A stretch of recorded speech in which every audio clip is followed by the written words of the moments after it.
여러분 안녕하십니까? BTV 주말 뉴스 김진중입니다. 2026년 새해를 앞두고 서울 곳곳에서도 희망찬 변신이 시작되고 있습니다. 새로운 도시 정체성을 담은 2026년 서울색이 공개됐고 오랫동안 준비해온 대장 홍대선 사업도 첫 삽을 앞두고 있습니다. 또 창동 차량기지 이전 작업이 본격화되면서 도시 곳곳에서 변화의 기운이 움트고 있습니다. 오늘 주말 뉴스에서는 내년 서울을 더욱 기대하게 만드는 새해 준비의 현장을 전해드리겠습니다. 기대와 희망을 안고 시작하게 될 2026년 새해. 서울시가 2026년 서울색으로 모닝 옐로우를 선정했습니다. 서울의 아침을 상징하는 새로운 도시색 함께 만나고 오시죠. 서울시가 2026년 서울색으로 모닝 옐로우를 선정했습니다. 매일 아침 시민들이 바라보는 아침 해의 노란빛에서 추출한 색으로 2024년 스카이 코랄, 2025년 그린 오로라에 이어 세 번째 서울색입니다. 도시에서 느끼고자 하는 어떤 위로 이런 것들은 희망, 활력, 행복 이제 이런 감을 느끼고 싶다라는 니즈를 가지고 계시다 그래요. 그래서 그런 그 시민들의 니즈를 충족시킬 수 있는 색을 아침에 찬란하게 떠오르는 아침 해 그리고 그 주변에 번지는 이런 그 노란색. 서울시는 잦아진 이상기후, 디지털 피로감, 사회적 불확실성 속에서 시민들이 바라는 가치가 무탈한 일상과 내면의 안정, 그리고 활력에 모이고 있다고 설명했습니다. 서울 시민 1,400여 명을 대상으로 한 설문조사에서도 2026년 서울색에 담고 싶은 가치 1위는 활력이었습니다. 이번 색 선정에는 SNS에 공유된 서울의 아침 해 사진 3,000여 장이 활용됐습니다. 국가기술표준원 기준 분석을 통해 안정감과 에너지를 동시에 전할 수 있는 색감을 도출한 겁니다.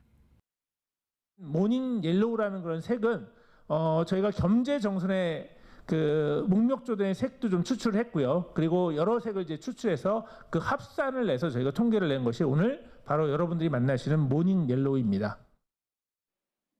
서울색 모닝 옐로우는 12월부터 서울시청, 남산타워, DDP를 비롯해 월드컵 대교와 광화문 광장, 세빛섬 등 도시 곳곳에서 조명과 미디어 아트로 연출됩니다. 민간 기업과의 협업을 통해 모자, 타올, 화분 등 생활 아이템도 출시합니다. 서울의 새로운 색 모닝 옐로우가 2026년 서울의 일상을 어떻게 물들일지 주목됩니다. BTV 뉴스 김진중입니다. 지하철 4호선 노원구 창동 차량기지의 남양주 진접 이전이 본격화됩니다. 남은 부지에 개발될 예정인 서울 디지털 바이오시티 조성이 성큼 더 가까워지고 있습니다. 서주원 기자의 보도입니다. 하나, 둘, 셋! 눌러주십시오. 네, 여러분 축하의 박수 부탁드리겠습니다. 지하철 4호선 창동 차량기지의 남양주 진접 이전 작업이 본궤도에 올랐습니다. 서울 시내 차량기지 중 서울 외곽으로 이전하는 첫 사례. 이미 지난달부터 종합 시험 운행이 시작됐습니다. 내년 6월 영업 시운전까지 마무리하게 되면 이제 40년을 이어온 창동 차량기지 시대는 막을 내립니다. 이제 막바지 진접읍에서 이루어지고 있는 공사 거의 다 형태는 이루었습니다만은 막바지 공사 열심히 잘해서 내년 상반기로 예정되어 있는 차량기지 이전을 조기에 실현해내고 역할을 다한 창동 차량기지 부지는 철거를 거쳐 2027년 하반기쯤 나대지가 될 예정. 바로 옆 도봉면허 시험장까지 합친 24만 7천여 제곱미터 부지에는 서울 디지털 바이오시티 SDBC가 조성됩니다. SDBC는 노원구의 수건 사업이기도 합니다. 바이오 기업들의 일자리가 있는 동북권 미래산업의 중심축을 만드는 것. 이번 진접 차량기지 시험 운행 시작은 그 꿈을 성큼 더 앞당기는 의미가 됐습니다. 목표는 800개입니다. 아직 멀었습니다. 아직 100개도 못했습니다. 시장님 말씀처럼 시작이 반입니다. 이제 시작해서 2년 정도의 시간 안에 그래도 최소한 절반 정도의 바이오 기업들 입주를 목표로 한번 뛰어보겠습니다. 서울시는 서울 디지털 바이오시티와 더불어 창동역에 들어설 K-팝 전용 공연장인 서울 아레나 등 신경제 중심지 조성에 7조 7천억 원을 투입해 강북 전성시대를 만들겠다는 생각입니다. BTV 뉴스 서주원입니다. 서울 서부권의 핵심 교통망 역할로 주목돼 온 대장 홍대선 사업이 본격화됩니다. 강서구를 지나 홍대까지 이동 시간이 절반 가까이 줄게 되는데요. 우리 동네 일상의 변화가 찾아올까요? 강현준 기자가 보도합니다. 서울 강서구 화곡동과 강서구청, 가양역을 통과하는 광역철도 대장홍대선. 부천 대장동에서 서울 홍대까지 총 20.1km 길이로 12개 역이 신설됩니다. 강서구 화곡에서 출발한다고 가정하면 홍대 상암 방향까지 이동 경로는 기존 약 11km에서 2.5km로 줄어드는 겁니다. 이동 시간 역시 10분 내외로 절반 이상 아끼게 됩니다. 어느 곳이든 GTX D 노선과 공항철도, 5호선, 9호선, 2호선 등과 연계돼 손쉽게 환승도 가능합니다. 신정지선으로 시작해 대장 홍대선에 이르기까지 10년 넘게 지역 수건이었던 사업이 오는 15일 착공에 들어섭니다. 교통망 구축 사업이 본궤도에 오르며 수도권 서부 교통편차 해소가 현실화되고 있습니다. 화곡역으로 해서 또 저희 강서구청 인근에도 지하철이 생기고 또 이어서 가양역으로 해서 바로 한강을 넘어서 도심으로 진입이 가능하므로 경기도와 또 마포구 또 강북 지역의 분들이 또 강서구로 유입되는 면에서는 많은 인구 이동도 있고 해서 경제가 활성화될 것으로 기대합니다. 국내 최초로 수익형과 임대형, 민간 투자 사업이 결합된 혼합형 민자철도로 효율과 안정성을 높였습니다. 서울과 경기도를 바로 잇는 대장홍대선은 올해 착공에 들어가 2031년 하반기 개통한다는 계획입니다. BTV 뉴스 강현준입니다.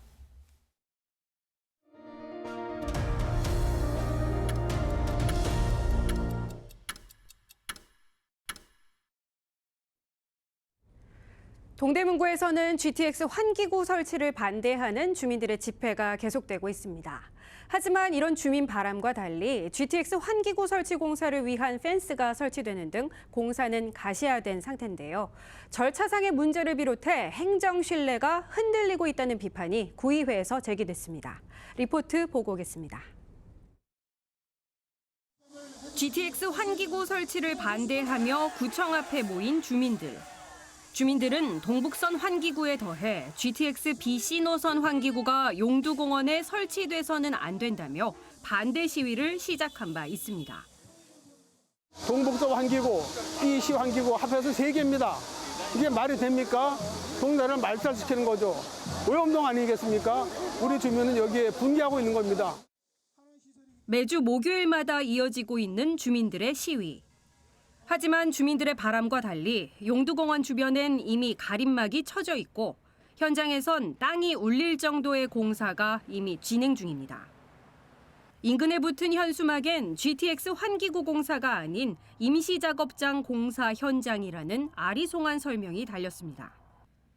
구의회 구정질문에서 이 문제가 도마에 올랐습니다. GTX 공사 추진을 위해 용두공원 점용을 허가해준 동대문구의 절차에 문제가 있다는 겁니다.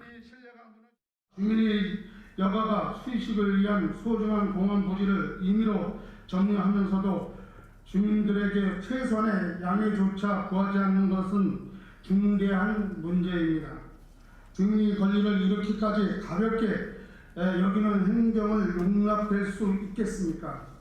우리 군은 지난 5월 향후 협의를 조건으로 GTX 수직구 설치를 조건부로 허가한 바 있습니다. 그런데 이 같은 절차 위반과 관리 부실이 반복된다면 주민들이 합의를 어떻게 신뢰할 수 있겠습니까?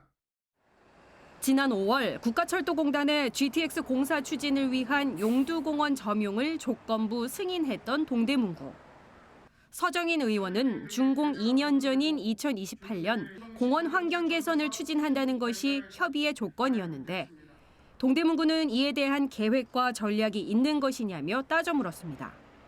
동대문구는 행정 절차상 미비를 인정하면서도 협의 조건에 대한 내용은 언급하지 않았습니다. 임시가리막 설치는 안전사고 예방을 위해 필요한 사항이었으나 사전 협의 및 행정 절차가 완료되기 전에 공원시설을 사용하는 등 위반 사례가 발생하였습니다. 향후 도시공원 조명허가 절차 선행 및 허가 내용을 준수하도록 철저히 관리하겠으며 철저한 행정 절차 이행으로 유사 사례를 방지하도록 하겠습니다. 주민 반발 속에도 가시화된 공사. 조건부 허가와 협의 사항을 둘러싼 설명이 충분치 않은 상황에서 동대문구의 후속 조치에 구민들의 이목이 쏠리고 있습니다. BTV 뉴스 김진중입니다. 저희 BTV 뉴스에서는 지난 6월 노원구 화랑대 철도공원에 전시돼 있던 무궁화호 열차가 철거되고 그 자리에 기차 식당이 새로 조성될 거라는 소식 전해드렸는데요. 최근 기차 식당 조성이 완료되고 운영에 들어갔습니다. 서주원 기자가 전합니다. 이국적인 분위기가 물씬 풍기는 내부 인테리어. 곳곳에 정교한 문양과 천정의 샹들리에까지 유럽의 모습을 떠올리게 합니다. 창가 양쪽에 마련된 건 좌석이 아닌 식탁. 먹음직스러운 음식들이 눈길을 사로잡습니다. 서울 시내에 이런 기차를 화려하게 이렇게 외국 여행하는 느낌으로 꾸려놔가지고 너무 눈도 즐겁고 입도 즐거운 공간이 형성돼서 너무 좋은 것 같아요. 노원구 화랑대 철도공원에 무궁화호 열차 5량이 전시돼 있던 자리. 이곳에 약 6개월간의 공사를 거쳐 파란색 새로운 기차 모형이 자리를 잡았습니다. 이름은 익스프레스 노원 바이 미라주. 유럽풍 특급 열차를 주제로 한 양식 레스토랑입니다. 메뉴는 총 15가지를 선보입니다. 지역의 특색을 살린 페릉솔밭 갈비 파스타와 불암산 리조또, 어린이 정식 등 가격은 10,000원에서 20,000원 사이로 책정됐습니다. 과거 기차 전시물을 제외하고 즐길 거리가 없었던 화랑대 철도공원.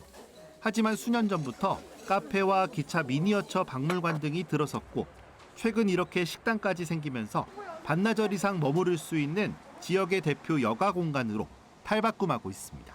BTV 뉴스 서주원입니다. 장보기가 겁나는 요즘 마감 직전 상품을 최대 반값에 살 수 있는 알뜰앱이 급부상하고 있습니다. 소비자는 저렴하게 구입하고 지역 상권에서는 재고 없이 상품을 편하게 판매할 수 있어 일석이조의 효과인데요. 합리적인 소비 기회를 제공하는 마감 할인 알림 앱이 특히 경기 남부 지역을 중심으로 주목받고 있습니다. 주하영 기자가 취재했습니다. 해산물과 샐러드가 주 재료인 수원 대학가의 한 샐러드 전문점. 신선함이 생명이다 보니 마감 무렵 남은 재고는 모두 폐기해야 해 점주의 고민이 컸습니다. 그런데 최근 한 앱이 이 음식점의 부담을 덜어주고 있습니다. 그날 바로 소진할 수 있어서 저희는 이제 그런 재고 관리도 좋고요. 손님들 입장에서도 좀 더 저렴한 가격에 신선한 야채를 먹을 수 있다는 이점도 있고, 세 번째는 저희 가게를 몰랐던 고객들도 저렴한 야채 저녁 시간 마감 시간에 샐러드를 먹을 수 있으니까 그걸로 해서 한번 가게에 왔다가 먹어보고 맛있어서 이제 단골이 되는. 마감 2시간 전 지역 매장들이 남은 음식을 최대 50%까지 할인해 올리면 소비자들이 실시간으로 확인해 예약 구매하는 방식의 앱입니다. 이 앱을 만든 건 한 대학의 학생들로 구성된 창업팀. 사장님이 퇴근 시간을 늦춰가면서까지 판매하고자 하는 의지에 내가 다 사드릴 수 없다면 이걸 여러 명이 나눠가지고 좀 살 수 없을까 이런 생각을 하면서 시범 운영에서 버려질 뻔한 식품의 70% 이상이 판매됐고 앱 출시 후 1년이 되지 않아 수원과 성남, 화성, 동탄 등으로 이용자가 빠르게 늘고 있습니다. 음식물 쓰레기와 재고 손실을 줄이는 착한 소비 플랫폼으로 인정받아 창업팀은 최근 소셜 벤처 인증과 억대의 투자 유치에도 성공했습니다. 청년들의 힘만으로는 앱을 개발하기 어려웠지만 그때마다 힘이 된 건 소상공인들이었습니다. 서비스 이용해 주시는 고객분들께서 이 서비스 정말 필요하다. 자기 인생의 동반자다라고 이렇게 표현을 해주시는데 그런 부분들 때문에 정말 포기할 수 없었던 것 같고. 최근에는 중소벤처기업부의 141 시장과 연계해 수원 지역 지역경제 활성화에도 참여하고 있습니다. 창업팀은 선한 창업이 이어지길 바란다며 대학에 창업기금 기부를 약속하기도 했습니다. 환경을 생각하고 지역 경제를 살리기까지 청년들의 아이디어가 지역사회에 따뜻한 변화를 만들어가고 있습니다. BTV 뉴스 주하영입니다. 비디오 아트의 선구자로 평가받는 조한 조나스의 국내 첫 미술관 전시가 백남준 아트센터에서 막을 올렸습니다. 90이 넘는 지금도 새로운 창작을 이어가고 있는 조나스는 백남준과 같은 시대를 살아낸 대표적인 실험 미술가인데요. 두 거장의 시선을 비교하며 당대 예술의 흐름을 한눈에 조망할 수 있는 자리가 되고 있습니다. 김효승 기자가 전합니다. 화면과 드로잉 작품이 전시관을 가득 채웠습니다. 천장엔 비행기 조형물이 떠 있고 부엉이를 비롯한 새 그림들 옆으론 자연 풍경과 퍼포먼스를 펼치는 인물이 영상 속에서 함께 어우러집니다. 1960년대 퍼포먼스 오디오 장르를 개척한 예술가 조한 조나스의 전시가 국내 최초로 마련됐습니다. 백남준 아트센터에서 열리는 이번 전시는 백남준과 같은 시대 뉴욕에서 활동한 작가의 작업 세계를 조명하는 자리이기도 합니다. 1960년대, 70년대 비디오 그리고 퍼포먼스를 실험하는 그런 예술적 맥락 안에서 서로 공명을 했다고 볼 수 있고요. 지구의 다른 요소에 대한 배움과 존중의 의미를 담아서 한계없이 확장하는 조한 조나스의 예술관을. 자연의 바람을 퍼포먼스 영상으로 재해석하는 작품부터 반려견의 시선으로 바라본 세계를 담아낸 작업까지 90이 넘은 나이에도 작업을 이어온 작가의 최근작 빈방은 상실과 그리움을 섬세하게 담아냅니다. 조한 조나스의 작품을 백남준의 실험 정신과 비교해보는 재미도 있습니다. 백남준 작품 보면 보통 TV라든가 그런 것들이 이제 백남준 작가 말고도 그 동시대에 활동하신 그런 작가분들의 그런 작품들도 볼 수 있어서 정말 신선했고 좋았습니다. 제8회 백남준 예술상 수상 작가전으로 마련된 조한 조나스 인간 너머의 세계. 작가의 전생애를 아우르는 작품 40여 점이 소개되는 이번 전시는 내년 3월 29일까지 백남준 아트센터에서 관람할 수 있습니다. BTV 뉴스 김효식입니다.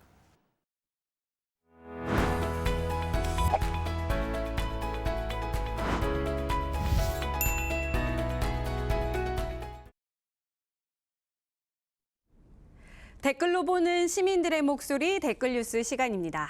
BTV 뉴스 보도 이후 SNS 댓글창에 남겨진 시청자 의견 함께 살펴보겠습니다. 지난달 25일 BTV 뉴스에서는 노원구 창동 차량기지에 조성될 서울 디지털 바이오시티 소식 전해드렸는데요. 홍릉 바이오 허브와 연계한 연구 개발 기능에 중랑천변에는 쇼핑 문화시설까지 더한 대규모 개발 계획이었습니다. 많은 시청자분들께서 기대와 걱정을 댓글로 함께 전해주셨습니다. 노원 창동이 상전벽해 되는군요. 좋네요. 기업만 들어오면 노원, 도봉, 강북 살기 좋은 곳입니다. 계획은 거창하다. 인구 절벽에 바이오단지 송도도 공실이 넘치는데 이런 쓰레기 정보로 청약하는 서민들만 불쌍하지 라는 댓글이었고요. 제대로 지어야지 돈만 들어가고 또 후회한다. 기어보기 쉽지는 않을 듯 그냥 아레나 연계해서 호텔이나 몇 개 지으면 다행. 아, 이 사람아 어느 세월에 라는 댓글까지. 서울시는 2028년 착공을 목표로 내년 하반기 도시개발구역 지정을 준비하고 있는데요.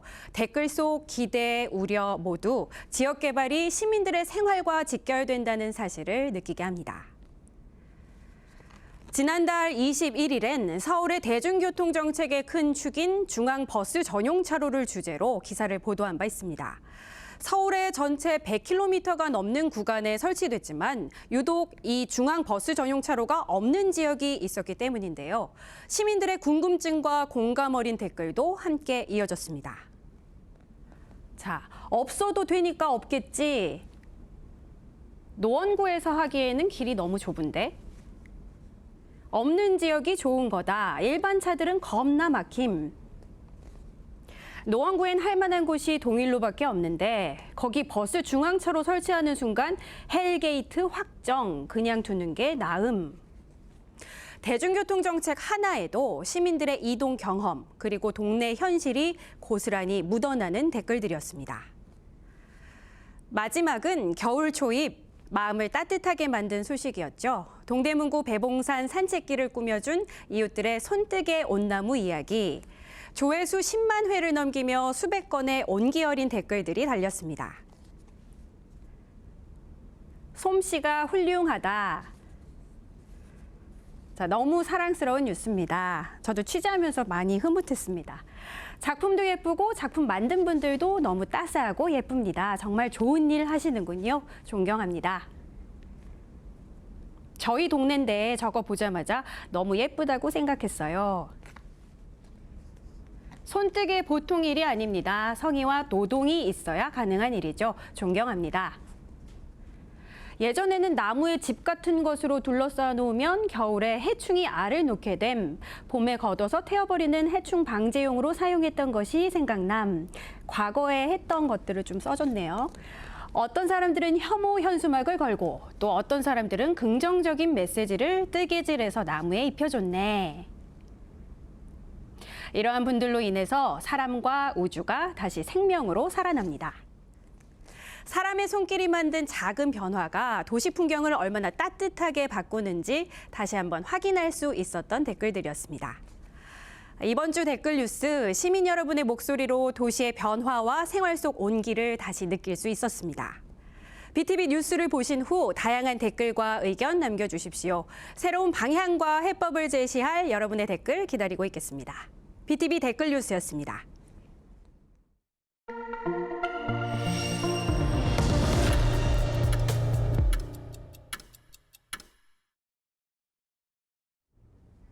(2026년을) 앞둔 서울은 또 새로운 변화를 준비하고 있습니다.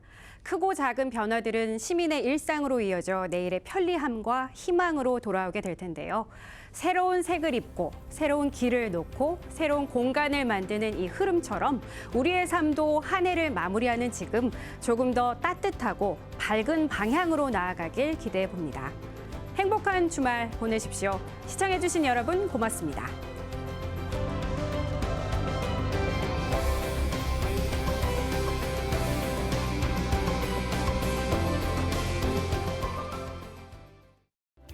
BTV 뉴스 잘 보셨나요? 더 많은 소식이 궁금하다면 여기 구독 버튼을 눌러주세요. 추천 영상도 누르시면 바로 재생됩니다. 또 더 다양한 서울 소식은 뉴스 홈페이지에서 확인하실 수 있습니다. 저희 BTV 뉴스를 시청해주셔서 감사합니다. 서울 뉴스는 BTV 뉴스.